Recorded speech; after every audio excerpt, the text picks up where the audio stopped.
Hey, hi. Can I talk to Swaroop? Yes, speaking. Hi, Swaroop. This is Anshuman from Capgemini. Hey, hi. How are you? I'm very good. What about you? I'm doing good. Okay, I think you're expecting my call for the scheduled interview. Exactly. Yeah. So, shall we start? Yeah, sure, we can start. Yeah. So, can you quickly brief me about yourself? Yeah, so my name is Swaroop and I'm working on DevOps along with the cloud. So majorly I was involved in doing the continuous integration on daily basis by using Jenkins, where I installed Jenkins from the scratch. I did master slave configuration. I created various jobs based on the customer requirement, like pipeline jobs as well, where we got a chance to write a Jenkins file in Groovy so that we have different stages so that our build will be automatically deployed on the target server based on that Jenkins file stages. And we are using GitHub as a version control system. We are using GitHub Enterprise, where our team is the complete ownership of that environment, starting from infrastructure provisioning till maintaining the repos and giving access to the development team. In addition to that, we used to perform the upgrades, which GitHub Enterprise provides us updates, like they used to release new versions for every 2 weeks, minor patches and major releases. We are only responsible. And we do create Okay. protected branches and feature branches when at the starting of the sprint. So whenever developers encounter some sort of issues in their local Git environment, they used to collaborate with us to resolve those issues. And we are using Ansible as a configuration management tool. So initially we were doing things manually, then they come up with this configuration management approach. So I was the one who did the POC on Ansible setup. Right now we are very stable towards the Ansible configuration management tool as well, and we do some sort of continuous deployments as well by using Ansible. So from Jenkins, actually, when that Jenkins file triggers, when the build is completed, last step will be uploading the artifact into Nexus. So from Nexus, Okay. we have written some playbooks by using a raw curl command. So what this curl command will do is like it will download the artifacts from our Nexus repo and it will place in our target web server and it will do a restart of our application. So once the restart is done, we can see the application come up with a new version of that particular build. And it will do the Okay. small smoke test there, just giving the username and password to log into that web console. If it fails and if it sees some problem while doing the deployment, automatically it will roll back the build to the previous version which was already running. So meanwhile, we will be notified stating that this build is successfully deployed or successful means it failed while deploying with the below error or something like that. Based on that, we used to Okay. resolve and we used to read that deployment playbook one more time so that we can see it. Before doing it on the prod environment, we have some lower environments like stage and test environments. The builds will be first deployed here and some sort of testing will also be done here. So once those testing is Okay. completed only, we used to promote that build from Nexus to higher versions like dev environment, pre-prod environment, something like that. So it will be easy for us not to disturb the existing environment so that QA and other team members can able to perform their activities rather than putting a build which is not up to the mark in their environments and making them to block their BAU activities. And we are using Okay. Jira Atlassian product for project iteration and tracking purpose. We do follow Agile with Scrum, where we work in sprints of 17 days. So at the start of sprint, we used to do a kickoff meeting with the prerequisites, what we have gathered as user stories in that particular sprint. Once the sprint is finished, we used to do the demos on the user stories, what we have implemented, those features to the customer. And if customer is okay, then we used to close those user stories and close the sprint. And at the end of the sprint, we have a retrospective where as a team, like the developers and DevOps teams along with the Scrum, and the project management, like product owner will join and we'll discuss what went fine, what didn't went fine, and what will be the future plans to avoid those issues what we have faced or the blockers what we had in that particular sprint so that we can able to plan better for the do have some monitoring stuff as well. So we have two monitoring things like we are using Splunk Enterprise for a few of the application where the budget of that particular team will be more. They can add up for the licensing part. And for a few application where there is no that much budget, still they want to do monitoring and those things. We have elk stack over there. We are using open source elk stack so that we used to configure that monitoring for particular teams, and if budget approvals are there, then we used to configure them to Splunk Enterprise. But almost both are having almost all the same similarities. So that is what we observed. But still organization and client requirements differs. So based on that, we used to do that. Okay. Yeah. That's an high view overview, and we have a lot of things like incident management. Once we set up the platform for them, application team, if they encounter some sort of issues, they will get back to us by some incident management tickets, those things, and we used to act accordingly based on the priorities and severity of that incident. If it is some test environment or stage, we have some good SLA. If it is some pre-prod and prod, the SLA will be limited like 2 or 3 years, so that we need to close them as soon as possible.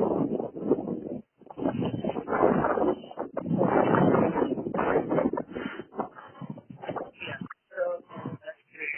Yeah. Now, can you tell me which OS platforms you have been working on? At organization point of view, we have Red Hat Linux and CentOS for a few of the lower environments. Red Hat Enterprise is all dev, prod and pre-prod environments are hosted on Red Hat Linux, and CentOS is for POC servers and those things we are using. And for my personal R&D and those things, I prefer Ubuntu basically on my personal PC. When I want to implement something and I want to see something, I used to see Ubuntu most of the time, or CentOS if possible. Okay. Any experience with Windows systems? Honestly, right now, not much.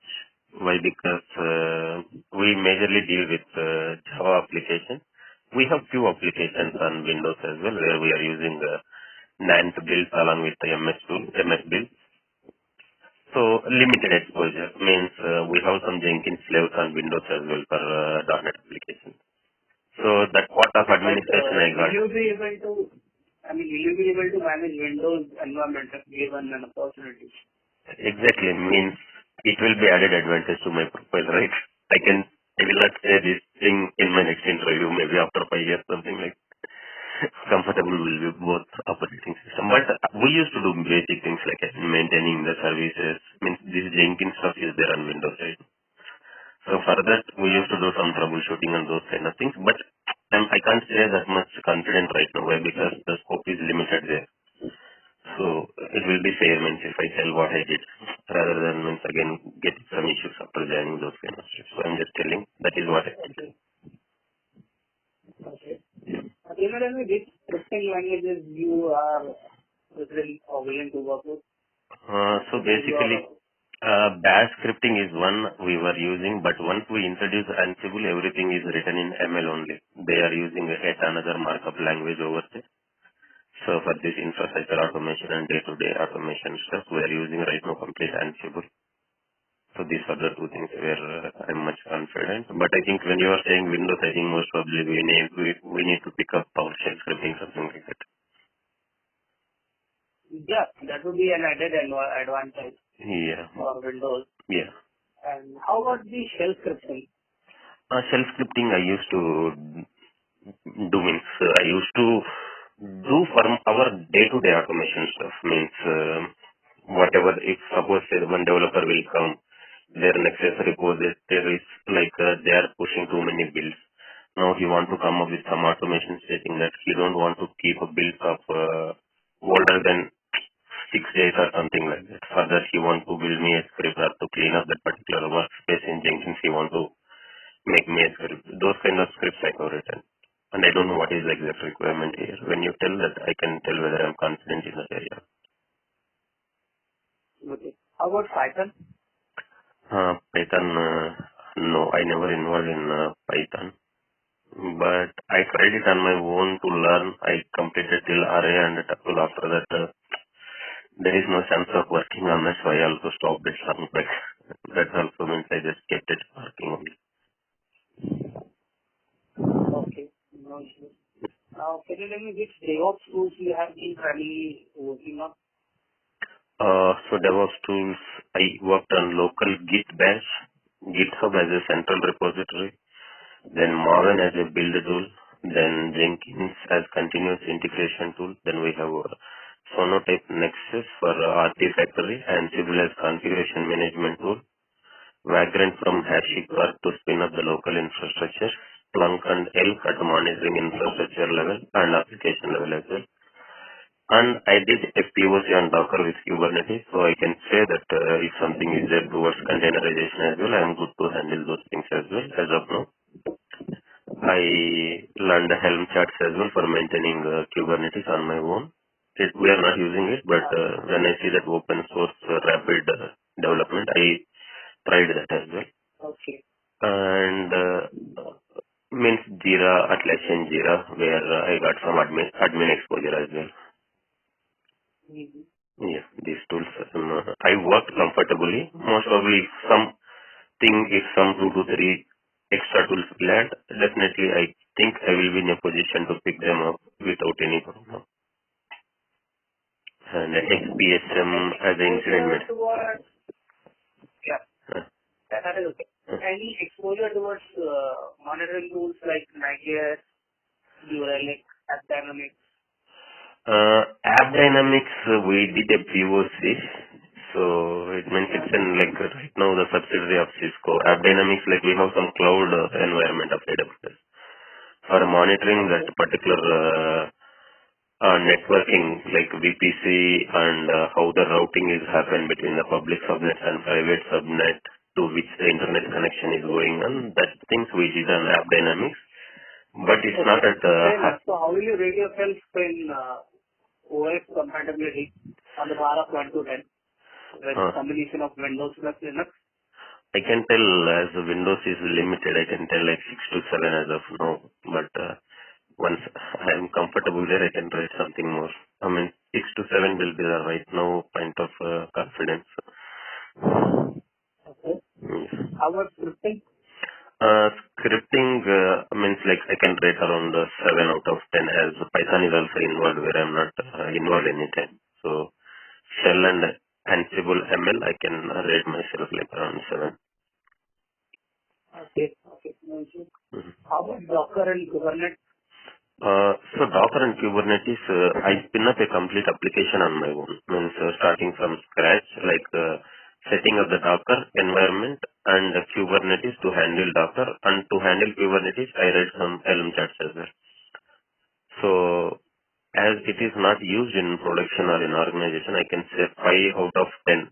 The learning what I did is like on my personal interest. So I don't know how the organization, but I spin up some Elk instances by using complete Docker with Kubernetes, where I have spin up Logstash, Elasticsearch, and Kibana all together in one go, and I wrote some daemon files to fetch logs across the containers.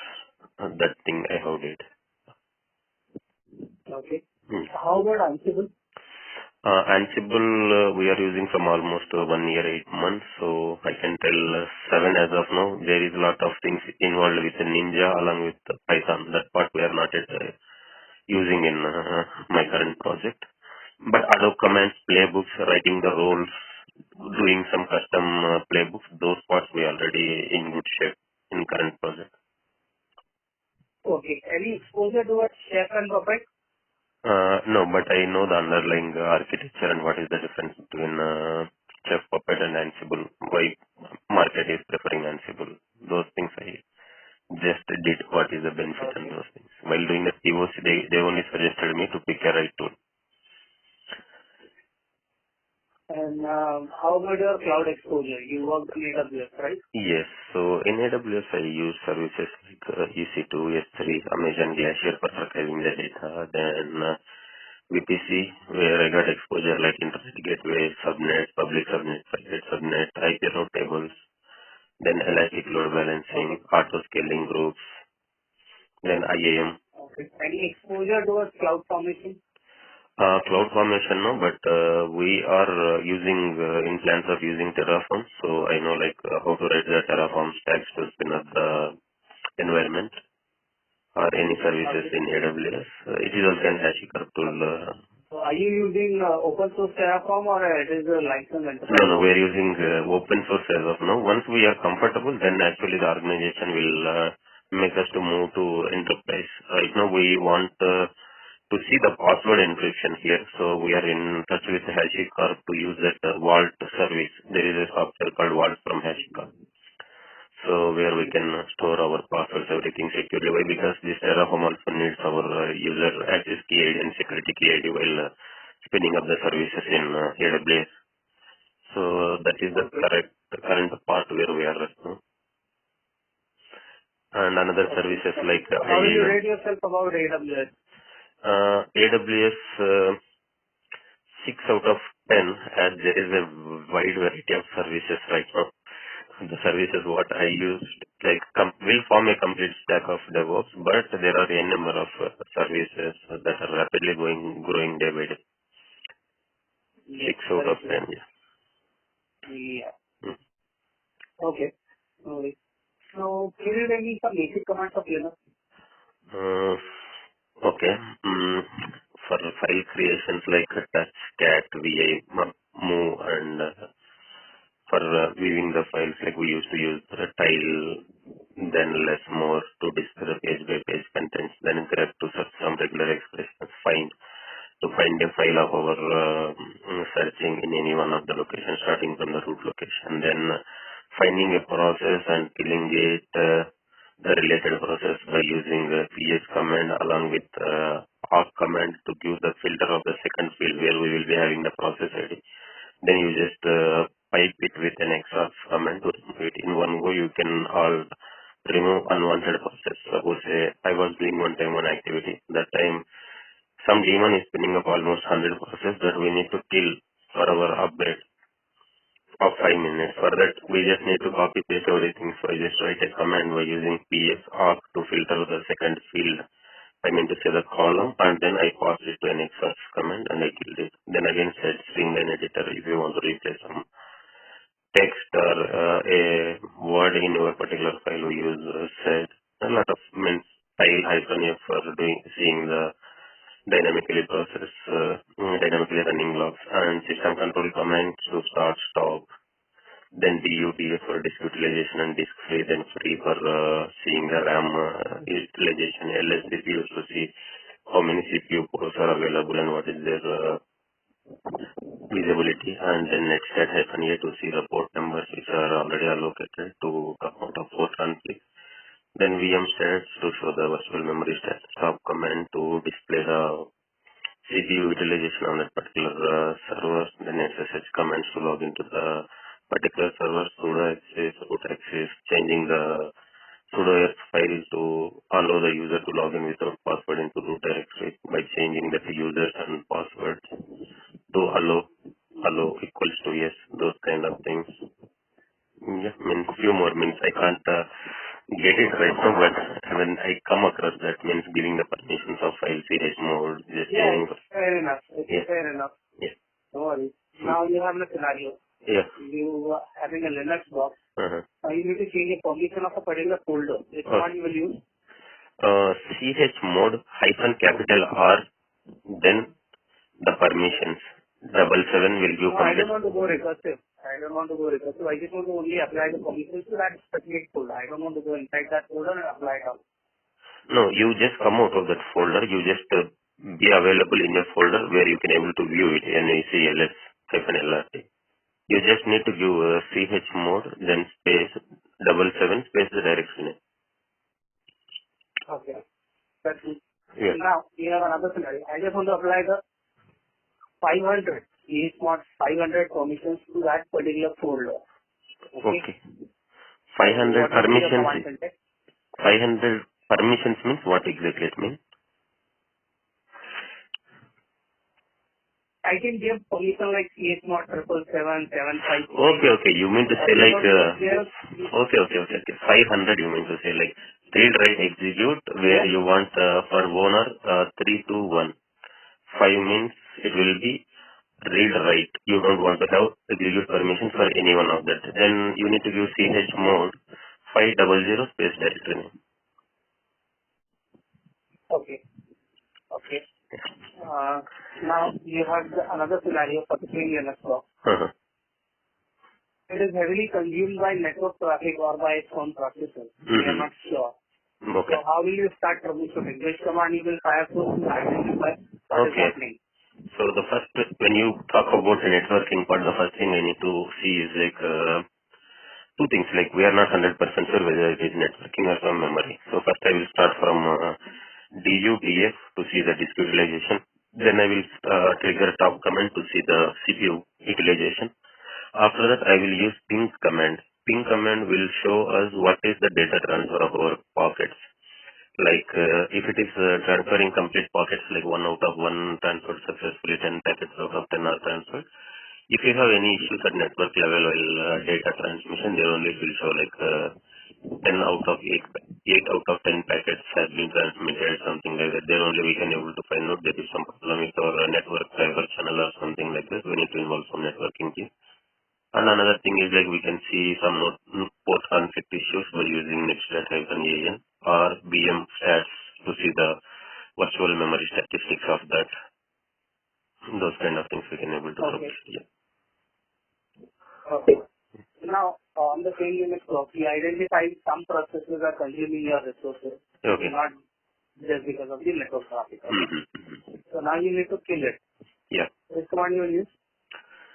So kill -9 space PID. Before doing that, I need to see which application that particular process is running. If it is running some production instance or something like that, I just need to create a CM to approve, and I need to get a downtime of 10 minutes or 15 minutes for the same application. Okay. And another thing is like Now, those kind of issues will come when there is some heap memory issues, Java thread, idle hunks, those kind of things. Before doing this, we just need to run the garbage collector. Garbage collector, if it is configured properly, then automatically it will clean up those processes which are not useful. And rest we can able to send it out. okay. Now, you identified some processes, you got your SQL ticket approved, and you killed the process. Yeah. Still, system is not behaving well, okay? It is not responding as expected. Okay. So, there's one application running on port 80, but you won't know the PID. Which command you will run to identify that PID? How will you grab that? Okay. So netstat-an grep 80. Okay, does it show you the PID? It will show that allocated TCP/IP port number, and I'm not sure about, or you can directly use that port number 80, right? Just grep ps-ef pipe grep 80. So it will bring down all the processes which will be having 80 matching pattern. So we can filter it out of exact 80. Okay, okay, cool. Now, on the same Linux box, Uh-huh. you killed that port 80 process. The PID is killed. Still, the system is not add up to the mark. Okay. Now, you need to kill all the processes without using tkill command. Okay? Okay. In that, you will again create HTML liquid that should be approved, and you got an approval. Consider that, okay? Yes. Now, which command you will use to kill all the processes without using tkill? There is a tree, PS3 or something, there one command, I'm not getting it, so that it will kill all the dependent or associated child processes along with the parent process which we are killing. I honestly didn't remember. It's PS3 is the command name, if I'm not wrong. Please correct me if I'm telling something which is not relevant here. PS3 is something like What is the command name? PS3 space PID. If you give, right, it will show the particular parent ID and its associated child PIDs. Based on that, we can able to kill. Okay. Yeah. Okay. No worries. Now, let's say you have killed all the processes without using tkill. System is working well. Uh-huh. Now, there is a backup folder of the project file. Okay. Okay. Daily backup is coming at 12 at midnight. Okay. Yeah. On one folder. Now you need to write a shell script that your backup copy will be moved to central Linux server. It could be your NFS mount point. Exactly. Yeah. It could be your NFS server. Okay. So how will you do that? So we are having a similar scenario. We are using semantic net backup on a target server where we are storing this kind of backup config backups. So here, we just need to start our shell script, and we need to have an block to trigger this at the particular point of time. Maybe we will schedule that shell script with a cronter to run at the specific point. Then inside the shell script, we just need to write an SCP command along with the net backup username at the rate IP address colon, then the complete path. And SCP-P and the file name what we want to copy to the target NFS or net backup server. Okay. And we can... Now you want to run this script daily. Yeah. So then that is what I'm telling. We can go to that our cron tab -L. We can see how many crons are listed over there. Then cron tab -E. Then we can use that minutes, hours, day. In day we can mention star over there. So that for every day it will run. Like the day will start from Saturday. Saturday will be 0, Sunday 1, till again Friday. Means it will be 7 days will be counted there. We just need to put star over there. It will trigger every day. And if you want a specific time, minutes, in minutes place, you just mention something like the minute and the hour, what you want to. Okay. Okay. Cool. Mm-hmm. Now, on the same Linux box, there is one file, an XML file or a text file. Okay. You need to print line number 10. Okay. Which command you will use? Print line number 10 means if I want to be very basic, then I will just use head file name, then pipe tile-1 space tile pipe tile-1. That's it. It will just print the 10th line of that file. And if you want to display the line number, then I can use cat-n or something. Then the file name, it will show the number in the output, or cat-d or n, one option. Okay. Okay. Or arc. Yeah. In arc command also there is one, we can do that arc-f nr equals to 10. Print under print block, we can use nr equals to double equals to 10. It will directly print the 10th line itself rather than doing these two commands or one command use. Okay. So in last scenario, you are using FTP command. Yeah. So I just wonder why not rsync? rsync we can do, but rsync will be syncing up for, rsync can also put both servers at the same, what I can say, update or something like whenever there is a change, rsync will move the changes to our backup server. We are having rsync in our GitHub. We have primary server and replica server. We have connected by using rsync, primary and replica. So whenever there are changes on primary server, rsync at the same point of time will keep the changes in our backup server. So whenever this fails, right, primary, then replica will automatically treat it as a primary server. Load balancer will shift the load into that particular replica server. That is with rsync only behind it. Okay. Okay. Okay. Now can you tell me what is hypervisor? Hypervisor, basically it's an heavy entity. On the top of hypervisor, our VMs will be running by loading the complete operating system. But whereas in containerization technology, we are coming out of this hypervisor. There is no hypervisor, and directly Docker engine or something like that, we can host our application. And you will be having the base OS itself. There will be no hypervisor in between base OS and Docker engine and the applications running on the top of Docker engine. But if you see a VM player or virtual, whatever the provider, Then you will be having a base large virtual machine. Now I want to spinning up some application. Suppose I want to spin up 3 servers. Then we will be having a layer called hypervisor. On the top of hypervisor, it will load the complete operating system. Again, on the top of that operating system, your apps will run, which will be very heavy entity. To make it easy, they come up with containerization. Okay. Can you tell me what is KVM? KVM, I heard it, but I never tried to Google it also. LVM, KVM, logical memory status, KVM, I didn't try that. Okay. This volume management something it will come with, yeah? Mm-hmm. Mm. Okay. So now can you tell me what is DevOps in your opinion? DevOps, in my opinion, I read so many articles in LinkedIn. If someone will tell something, some article will tell something. But my understanding is like DevOps is just like a practice or a discipline. It don't much bother about the technology what you are using. Their main motto behind DevOps is like the more you deliver, the more the customer satisfaction, the more customer feedback will be there.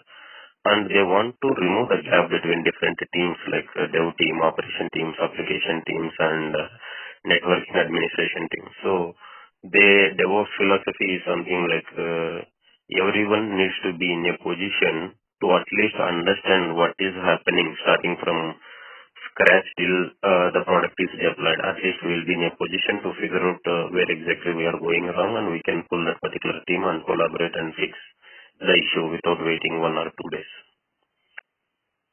Okay. Then Mm. what is the benefit of the DevOps? So we can show more rapid delivery. Suppose say without DevOps we can be giving 4 or 5 builds on daily basis. If you see the DevOps Mm-hmm. practice, the continuous CI/CD pipelines, everything will be automated. Then you can give the build at very rapid phase. Suppose Amazon is deploying for every 18 seconds. That is what I was reading in the article. So it says that how rapid they are developing and how smooth they are deploying without zero downtime. So basically they are doing canary deployments and blueprint deployments. So based on that, their apps In getting earlier days, people are using the build and release technology, right? They're yeah, doing well. yeah. Okay. But So there are no why do smart. we require DevOps now? See, at the time, build and release engineer will be there. What he will do? He will trigger or he will configure the Jenkins. He will just will be responsible till that artifact is given to the development team or something like that. So there will be no much So that's the collaboration. only reason we require DevOps. There are a lot of underlying principles. It's not a small things like agile is the backbone. More customer satisfaction we need, more delivery we need to give, and we need to restrict the cost. Basically, they just want to give up all the manual things and to reduce the manual efforts or the size of the resource team. If those earlier days we might be using 20 resources, now they want to use this latest principles of DevOps and they just want to restrict that manpower to 6 to 8 members team where they will be in a position to do the same 20 people work. Means lot of things in every area there will be one benefit if you see cost perspective, if you see delivery perspective, if you see like flexibility and team understanding and moreover the employee satisfaction towards working on a quality or cutting edge technology. Okay. Mm. So right now, let's say we are working on one project. It's a Java project ordered on Git. Okay. Mhm. So can you tell me some basic commands of Git? So now you have an Java code in your GitHub repo. I want to clone it to my local system. So git clone space the remote repository URL. Then it will be cloned into my particular local system. Then I need to switch to a specific branch. Suppose to I want to switch to a specific branch feature 3. I will use git checkout feature 3. Then I will make some changes on the files which are available on that branch. Then I want to commit them. So first thing is I will use git status. I will see what changes I have made. Then I will use git add. Then it will be added into indexing area or staging area. Once it is added, I will commit it by using a commit message, git commit -m space commit message ID. Then once it is committed, then I can able to push into my remote repository like git origin space master, it will be pushed into my remote. This is very simple command I'm telling right now, the basic flow. Now there are a lot of commands like merge, rebase, then we have stash if I want to keep the current status of my working directory and I want to do some XYZ on some other, and I want to come back and I want to pick changes from stash, I can just apply the stash and I will get the previous changes as it is and I can continue working on that. And like I mean, there is a bare repository, pull is there, fetch is there. Before merging, it's better practice like to run a pull command so that our feature branch will be intact with master so that we will not get any merge conflicts. Okay. So can you tell me the difference between git pull and git fetch? Basically, pull what it will do is like it will bring the latest changes from remote repository or the origin from where we have cloned it, and it will try to merge the code into our local GitHub, Git repo. When if we say about fetch, fetch will pull the changes, but it will not merge that into our local code. Basically, pull is an operation of two things like fetch plus merge, but whereas fetch is like it will just pull down the latest changes and it will not add those changes into our repository. We can manually again do these things like git status, git add and git commit so that it will be available in our local repo. So is it or it is just a vice versa case? No, this is means pull is a combination like fetch plus merge. Fetch is like it will just pull down the latest changes. That's it. Because I clearly have followed one video and I read 2-3 articles on the same concept, so I'm confident it's not vice versa, 100% sure. Okay. Maybe I will cross check. I can't be overconfident sometimes. Yeah, we already need to check on this. No. Why? Because yesterday also I was reviewing some Git forums in Stack Overflow. I saw the same again. So maybe I will just try to see some video on YouTube one more time. Okay. Okay. Now, you are having your Jenkins for this Git project continuously building. Okay.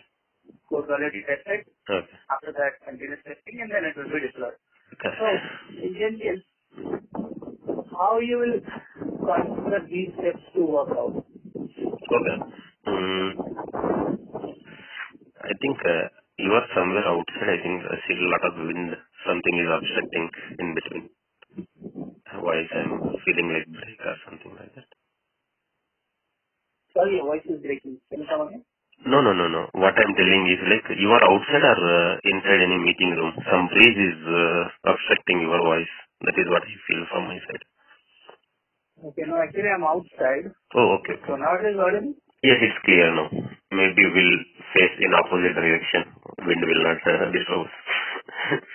Okay, what I was telling is like for this, I got your point. We'll walk through the scenario what you are expecting. Okay, I will see if something I'm missing, then we'll. So basically, if that is the requirement, if you want a stable CI/CD pipeline, that is what I understood. You want continuous builds, continuous testing, continuous deployment, and continuous feedback from the end user. So I will be having my code in GitHub. So I will configure webhooks to my Jenkins job. For achieving this, my preference will be a Jenkins pipeline job. So as a part of Jenkins pipeline job, I will write a Jenkins file in such a way that I will be having different stages for doing this. The first stage will be agent. So this stage will... hold on, my friend. Yeah. It is not a dependent project. It is an independent project. So do we really need to go with the pipeline project configuration?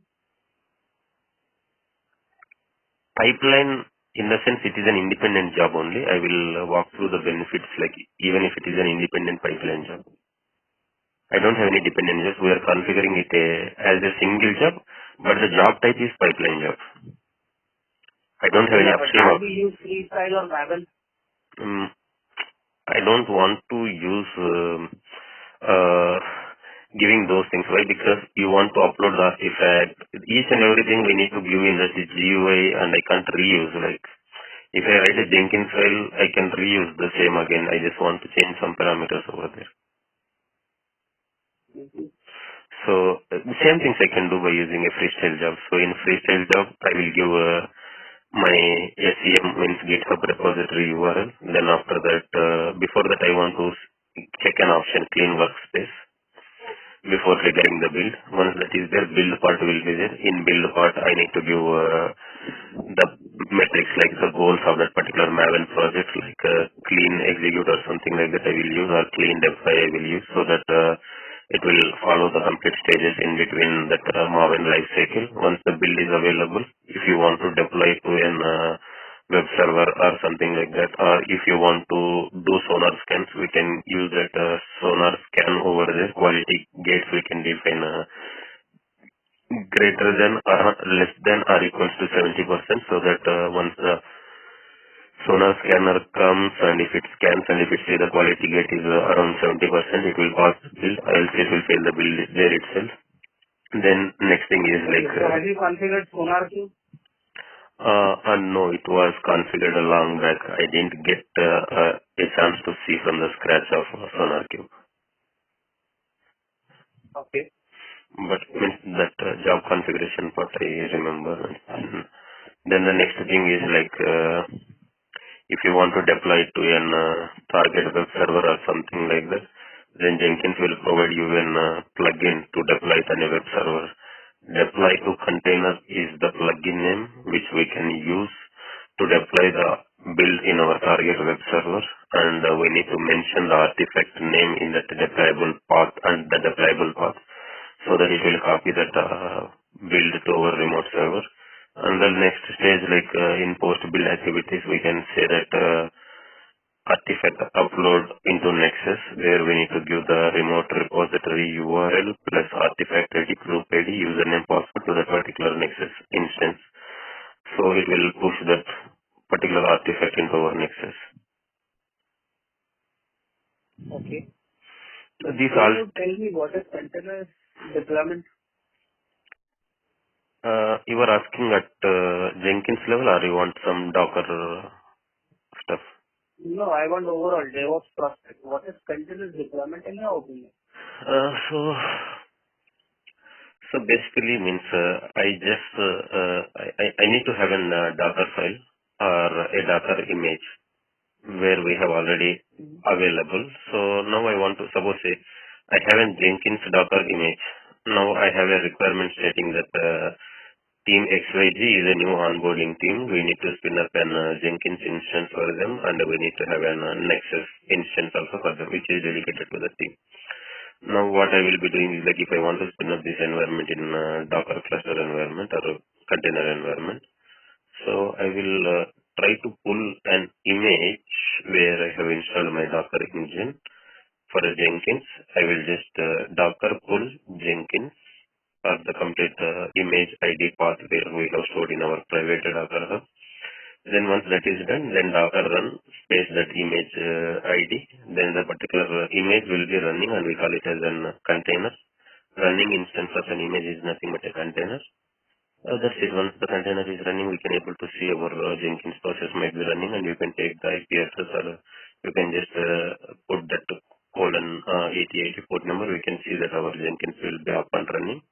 It will open that in the GUI, and you will be having the initial admin password under var lib Jenkins initial password. Under initial password, you can able to see the initial password. We just need to use it. Once we use it, it will ask you to reset or you can create a user of it of our own channel. Why? Because we don't prefer to use admin users anytime. So we can create another user and we can use it for accessing our applications. Okay. My question was different. I'm not looking for any Dockerize or any particular project. I just want to know a plain vanilla example or a definition of continuous deployment. What is continuous deployment in your opinion?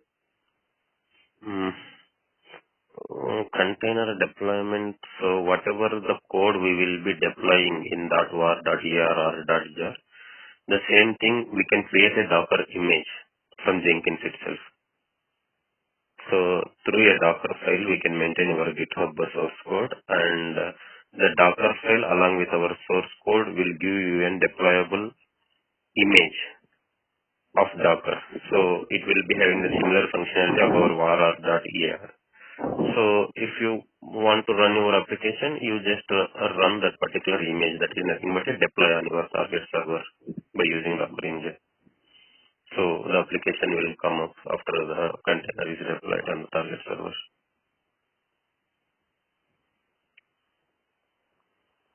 So that is okay. Mm-hmm. You have an application or a Docker file. You are getting new changes in the repo. You are promoting it for your deployment. So now the scenario is what we call it as a continuous deployment. Okay, right? So what is the definition of continuous deployment? Is there any definition to this? Sorry, 1 minute. You are asking continuous deployment. Yeah. Sorry, I'm really sorry for this. I was thinking containerization deployment. That is what I was hearing. It's my bad. Sorry for that. So there are two things. CA, continuous integration, then CD. In market, few people are calling it as a continuous delivery, and some are calling it as a continuous deployment. So the continuous delivery is something like till we perform the unit tests and some integration tests, and we have an ready build to deploy in our target server. We call it as an continuous delivery. From there, how rapid you are deploying in our target production servers, pre-prod servers, that is continuous deployment. Okay. So there's a difference between continuous delivery and deployment, right? Exactly. We don't push the code into our production in continuous delivery. We are rapidly delivering the deployable artifact. Means we are giving them, this is a release version, you go and deploy, your application will run without any issue. But we will not deploy it. But if you do it, the deployment at the same time, then we treat it as a continuous deployment. Okay. And now can you tell me what is integration test?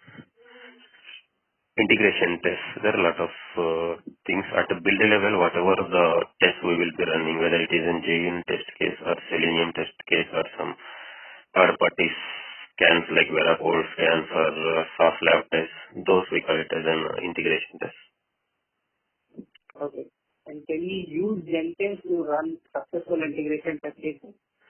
Yes, exactly. But the thing is, like, if it is an third-party provider, suppose a Veracode is something like security and malware testing integration test. So basically, we just need to give our build to that particular Veracode server. We need to upload that there. Then it will do the scans, and scans will run approximately 5 minutes, and it will give the report. So those things are there. In Jenkins, if you have... There is a plain simple scenario. There is a plain simple scenario. You have Selenium test cases, okay? Those are integration test cases. Now you need to use Jenkins to run those. Can we do that? We can do that, but my suggestion is like it's better to trigger on some server where you have complete Selenium framework installed. By using Selenium WebDriver plugin, we can trigger that test sets on our target Selenium test mission. I don't want to mess up my Jenkins environment with some other XYZ process. It's to be safe. That is what my understanding is. Maybe means that is what I feel personally. Okay. Okay. Now you have continuously deployed your one Java project. Now in sort of multiple jobs, like thousands of jobs you are handling on this Jenkins. Okay. And now you need to scale up this. Okay. What will you do? Scale up. Then you increase your slaves under your master, and you don't trigger any job on your master. You try to keep masters just to schedule your jobs on your slave mission.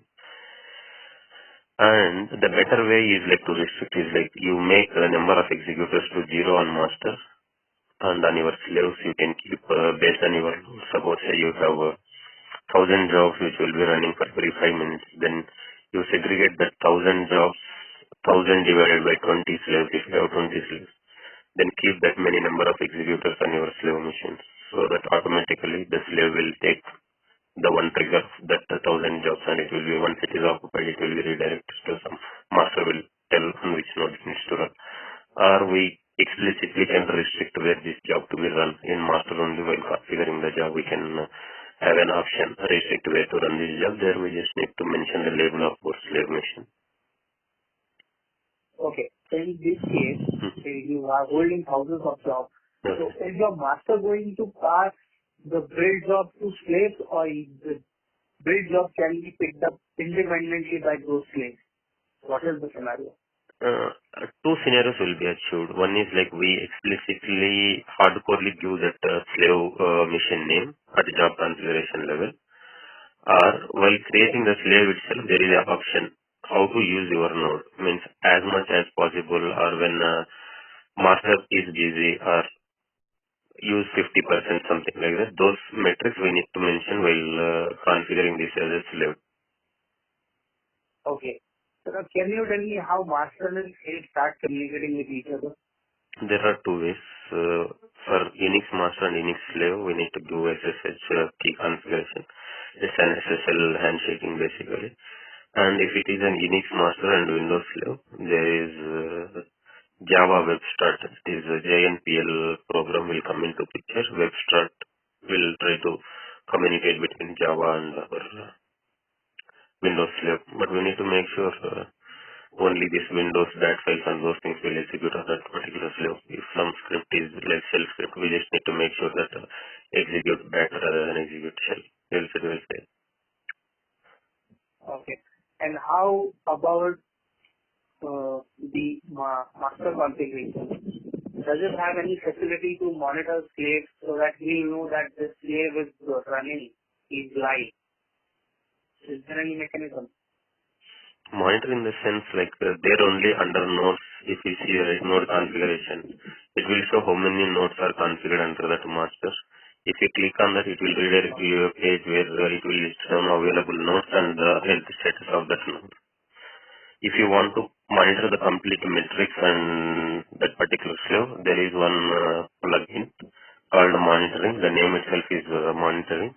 So if you install that and if you put like Jenkins URL :8080/monitoring, it will redirect to you a page where you can see the memory utilization, how many jobs are running, what is the peak memory and all those things in the same page. Okay. Now let's have a scenario. You have 5 slaves, okay? Sorry, I have? And after you have a scenario on your master configuration, on the master Jenkins master, you have 5 nodes listed, okay? 5 slaves. Now one of your slaves has gone down. Okay. For any reason, okay? Okay. So it is going to notify to master that I am down. No.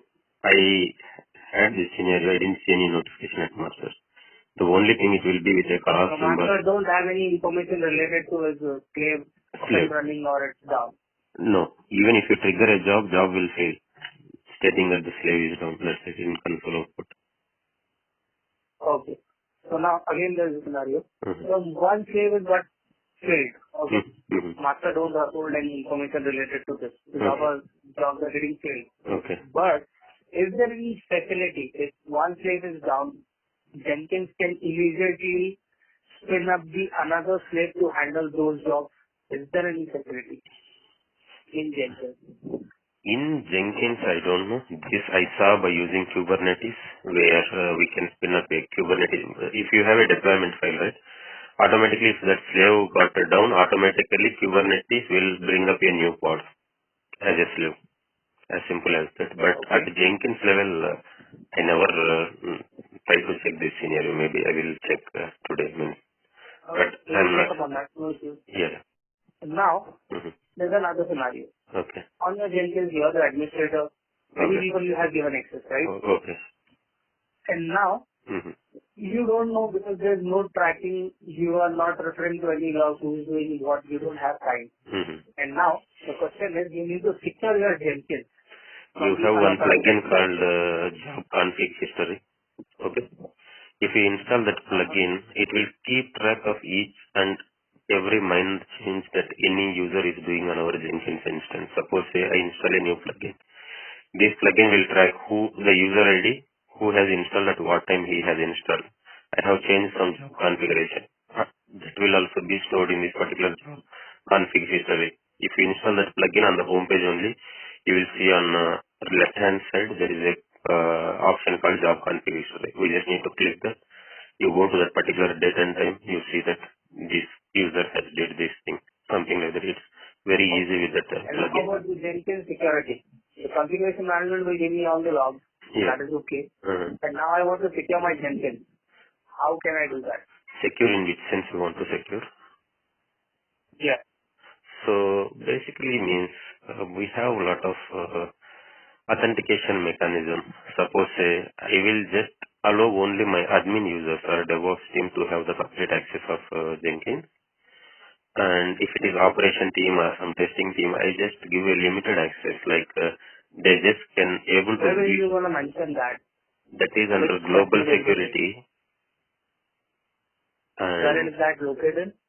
it's under global configuration, global security. Under that, we will be having different authentication mechanism where we can use Before GitHub. that, do we need to go to manage Jenkins? Exactly, means under managed Jenkins only this security will be there. Okay. And Can we integrate Jenkins with LDAP? exactly, so we are using LDAP authentication mechanism across the organization. So Okay. under that How we authentication, can configure that? LDAP, there are some different paths we need to specify there. So we will be having the LDAP host name along with the port number or something like that.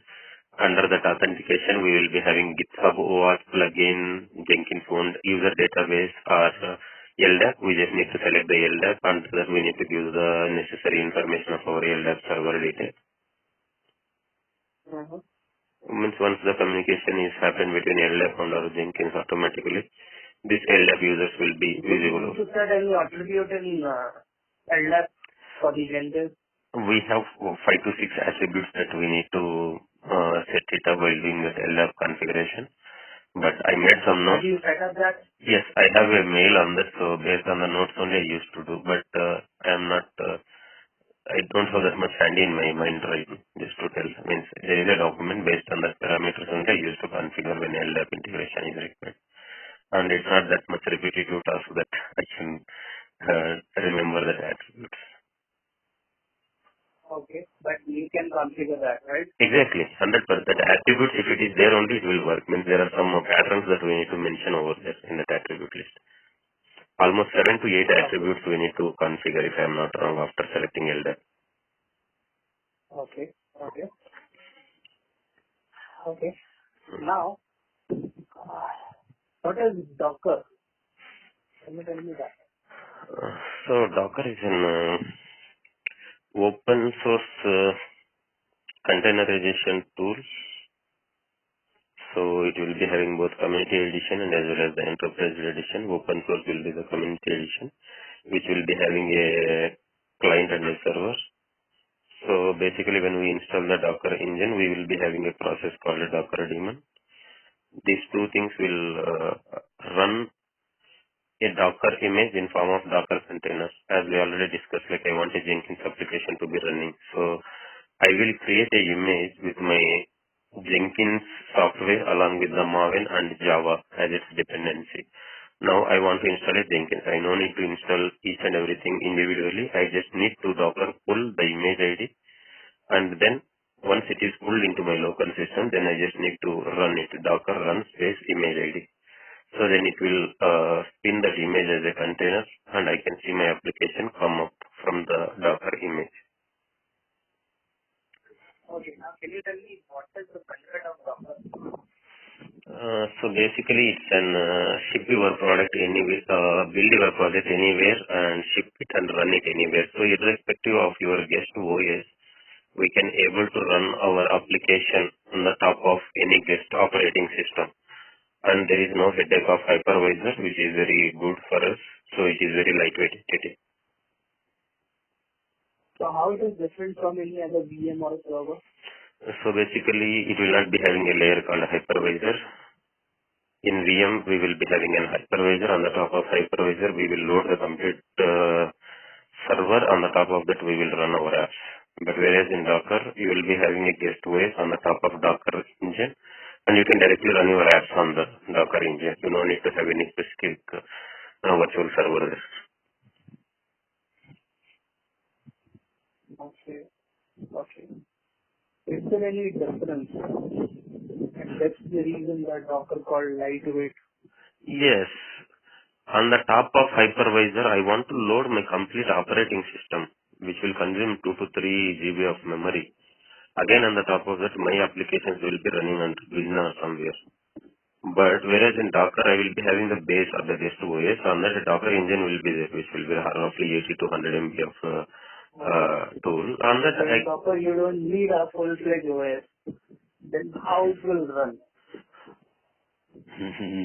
that's why Docker engine will handle it. Yeah, so Docker engine has to deal with what? Your On the host OS host OS. parameters? Yes, host OS. Okay, so does it going to share the all kernel resources, OS Exactly. resources with the Docker? Yes, exactly. Yeah? Yes. Yeah. So that is the benefit, my friend. Yeah, means Okay. I was just Now, telling means another way. Okay. okay. Okay. Now, can you tell me what is Docker file? So Docker file is a set of instruction we will be specifying how we need to build a container. Basically, I am on a server and I made some XYZ installations. Now, I thought the same configuration will be needed on 10 more servers, so I need to take a copy of all this configuration along with Now, can you existing give me some command syntax of Docker file? Docker file. So it will be like from. So from where we need to take the base image or something like that. Then maintainer, where we will be giving who has developed it. Then run is the command which we can specify the what exactly the commands we need to add apart from that, along with the Docker image. Run will be there. Means a few more things will be there. I am not that much versatile user of Docker. And once we have made that, we will save the Docker file. Then Docker build space and dot we need to mention if the Docker file is saved in the same location. Else we need to give the complete path of Docker file. Once we run that, we'll get an image over there with that features. Okay. Then in your Docker build command, Mhm. I've been mentioning -t statement. What T stands for? T is for tag, so that with that tag name I can use to pull that Docker image. Okay. Okay. Now, you have built your image. Now you need to run a container. Which Hmm. command you will use? So first thing is if it is on some Nexus or hub, then I just need to use a Docker pull the image ID. Then if I want to run it, Docker run space that No need to go to Nexus, my just friend. No need to go to Docker run You have space to go image to the ID. Docker file. Yeah, Docker run space image ID. Yeah.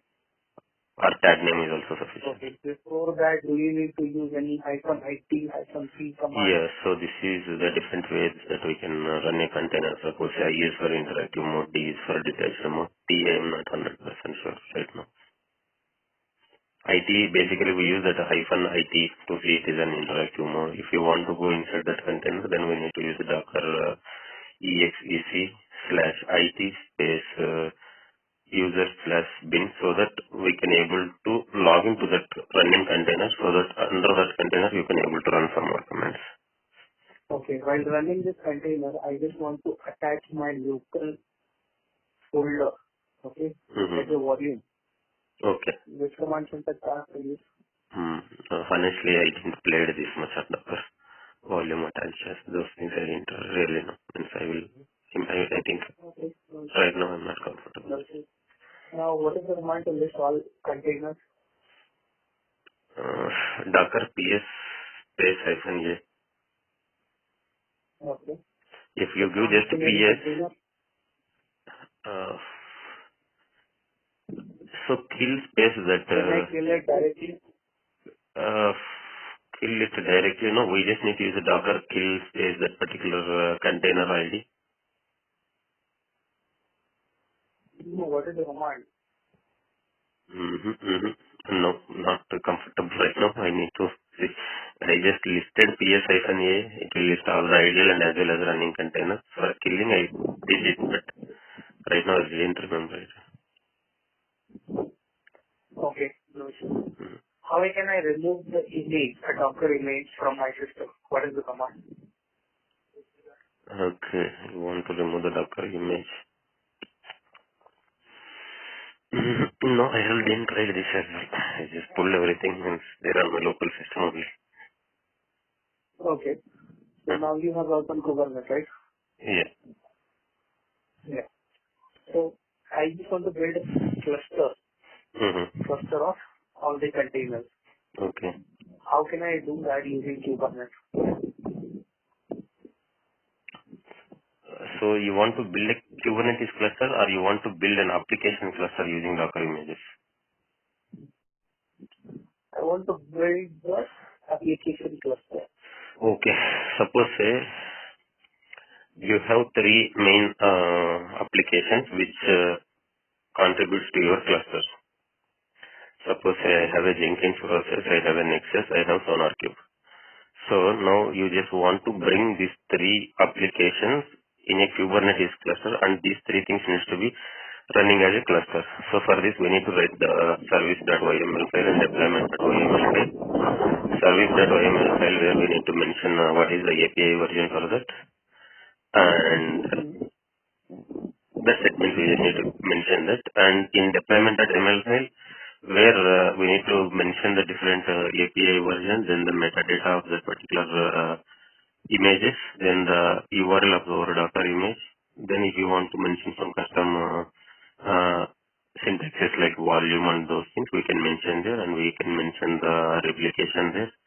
Replication is nothing but Can I spin up a new container using Kubernetes on demand? Kubernetes on demand. You want to spin up a new Let's say you have same application uh which is running in cluster on 4 nodes, Okay. but Yeah. there is a heavy load, and due to this, the 4 containers are not sufficient to serve the purpose. The Yeah, yeah. performance is Yeah, we can poor, do right? that. We just need to change that particular replication count to 2 to 3 or something like that. If count is 2, you mention like it as a 3, then it will bring up a new pod of the same instance. But it will create 3 instances. But Exactly. based on load or based on request, Yeah, we can increase the so volumes as well. In values.ml file, when we control this by using Helm, right? Helm install space that particular deployment file and those folder if you mention, it will come. Once that values.ml file will be generated when we install Helm. In that values.ml, there is a variable called volumes, where if it is 20 GB, it might be consuming 20 GB. CPUs might be 2 cores or something like that, it will be consuming it. Now, you want to scale it vertically, that is what I understand. So, for this vertical scaling, you just open that values.ml file and change 20 GB to 40 and 2 cores to 6 cores. And then Helm upgrades, paste that particular the folder of our cluster. Then automatically it will bring it up and it will be having a new release version and it will come up with 40 GB of volume and 6 cores of CPU. And if you want to roll back to the previous version, then we just need to use Helm rollback version 1 space that particular stack of the folder what we are maintaining. So it will roll back the infrastructure also once we are done with that speed. can you tell me what is Minikube in Kubernetes? So Minikube is like it will be a development environment which will be not having nodes basically on a single server. It will bring up the Kubernetes environment for us. Minikube starts, it will show us. Okay. Yes. Okay. Now, can you tell me what is Ansible? Ansible is a configuration management tool which will be used to control a number of services by using SSH configuration. Can you tell me about its architecture? So basically its architecture is like it will be having Ansible installed on a base server and it will work on push-based mechanism and underlying architecture will use SSH key configuration to communicate with our remote server. So if you want to control any remote server from your base machine, we need to mention that in our host files, which will be available under EC2 Ansible host. Once that communication is established, we can run any command or some sort of scripts on our target systems. Okay. Now, can you tell me how the master controller machine, Ansible controller machine, can communicate with the node? Same, but What is the sequence of the communication? with the SSH key configuration, we need to generate SSH keys on our master, and we need to copy into our remote server under RSA, public and private keys. We just need to copy it by using SCP-P once we generate it on our master. Okay. How the inventory will happen in Ansible? So inventory is How inventory works? inventory basically it will work like we just need to give the host name, then username, then password separated by space. And there are different ways, like we can directly, if you want to make a group, suppose you have 4 application servers, 3 web servers and 2 databases, we can create a group. In square brackets, we can mention application servers. Under that, we can mention 4 application servers. So while running any command, we can just take application server after that command. So it will run on the 4 servers under that application server. And if you want to only run on database, then you can just take the group of the database. Okay. Can we run an inventory using a domain name? Domain name means Hmm. the host name, or you mean to say like google.com, something like that? And let's say you have a domain called abc.com. We can do that. Okay. But we need to So will it configure it be as... possible to run the inventory against this domain so Yes, that my all systems can be listed? yes, but the thing is like we need to configure that domain under our where host, etc host file. Okay. Okay. Can you tell me that where that host file or inventory file resides in Ansible configuration? ECT, Ansible, then host. Okay. Can you tell me what is Ansible playbook? Ansible playbook is a set of commands which is written in ML, where we will be having the host name, then the task, then handlers. Have you write any Ansible playbook? Yes, yes, I have written Ansible playbooks. So can you give me some basic syntax? Let's say you have a target host. On that, you just need to install Apache Tomcat. Okay. So what would be the syntax? So hyphen, 3 times hyphen I will mention in the first line. It is basically stating that I am writing an ML syntax file. After that host colon, then enter, then there we can mention hyphen the host name on which we need to run it. Or if you mention all, it will run all the servers under that directory. The next will be the task. This is the main place where we will be giving our main command to install Apache, something like that. So then we can say name over there, Apache Tomcat or something like that. Then we need to give HTTPD state equals to present. So it will check that present option over there, and if it sees whether the software is available on our target system when we run it. If it is available, then it will skip that installation again. If it is not available, then it will do the installation, and there will be a handler. Handler is something like if we make some changes, it will automatically take a restart of our target server where we are trying to do it. And if you want to check the syntax of it, we have a command called Ansible-playbook space playbook.ml hyphen syntax hyphen check. If you want to do a dry run, then you just make it like hyphen check. It will do a dry run and it will not make the changes. Okay. Can we call another playbook in one playbook? Yes, but we need to use roles over there. Okay. What do you need to do? So basically, roles is a collection of tasks, means task template, handler, So you just put your task or template folder under that particular role structure. If I want to install a Java and I want to install Jenkins, I want to install Maven. So I will be having three different playbooks to write to trigger this. So what I will do is like I will try to put them in this directory structure of my role so that all three tasks will execute as a part of that role. Okay. Can you tell me what is Ansible role? Ansible role is basically it is used to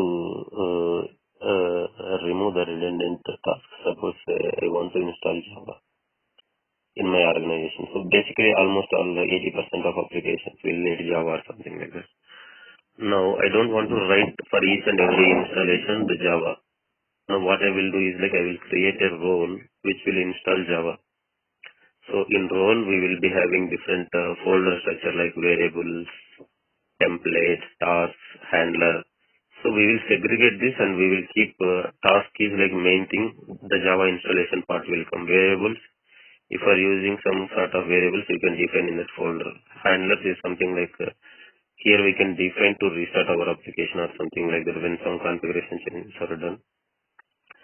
So this will be, once it is done, this will be used across our organization. Suppose team B will be installing some XYZ software for that Java is needed. They just can able to call this.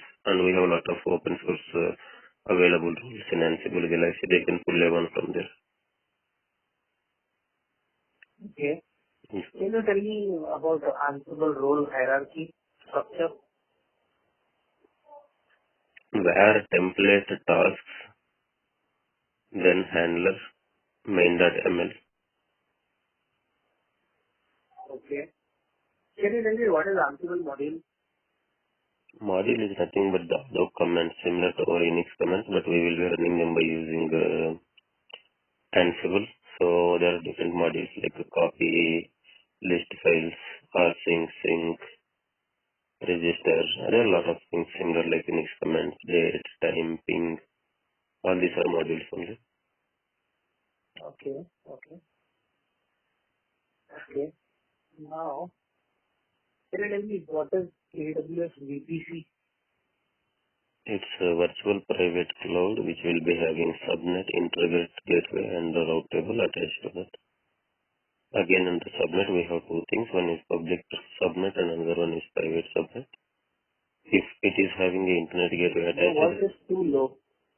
I Hello? think the time is moderate. It's almost 1 or 20 minutes. I can't speak that much time. That was some sort of problem. So I just, to be safe, I just Hello? reduced my volume.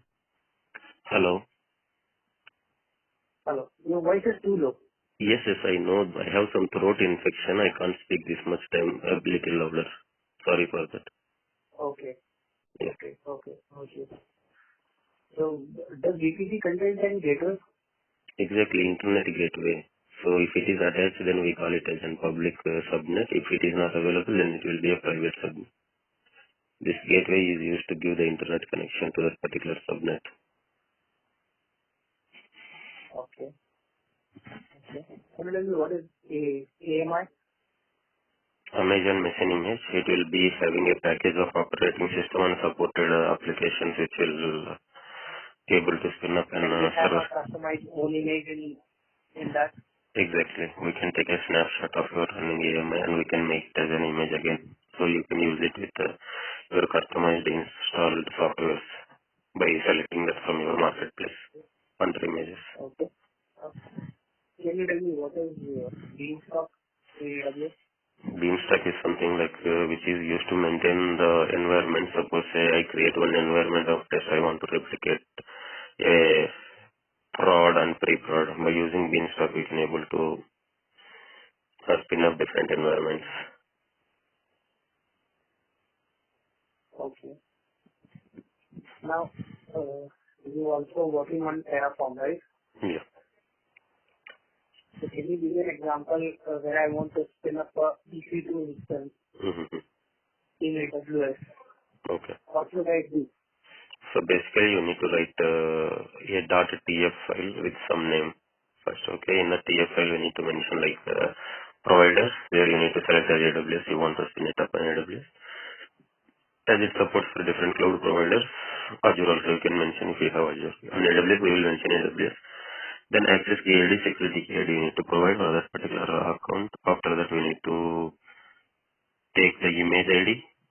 And then we need to specify under which VPC we need to spin it up. And then under which subnet. Then it is a private subnet. That's up to our call. Once that is done, we just need to Terraform plan space that particular .ts file. Once the plan is done, if you see that the output what it is showing is okay for you, then you can apply that particular plan. So your instance will spin up in your AWS account. Okay. What is key pair in AWS? Key pair is nothing but if you want to connect to your EC2 instances, we need to have a secured way of communication. So for that, we will generate a key pair. It will be with .pem file. So AWS will store the public password, and it will be given with a private password to us in that particular .csv file. We just need to use it as an password while logging into your EC2 instance. Okay. While using the Terraform, do we need to have the existing key pair present, or it will create its own key pair while replying? So basically, there are two things in AWS. One is like a programmatic way of connection, another one is like the control way of connection or something like that. So if you enable that, basically the security key and access key ID will do our purpose. I am provisioning my infrastructure here, and I don't want to log into my EC2 instance. Right? In Terraform, I think I no need to specify the key pair value. And it's not suggested to mention a key pair value somewhere else. If you want to do it, you can use your vault password over this. Okay. So, yeah, I think I'm done from my side. Okay. Do you have any questions for me? No, thank you. Thank you so much. Thank you. Yes, thanks a lot. Have a great day ahead. Bye.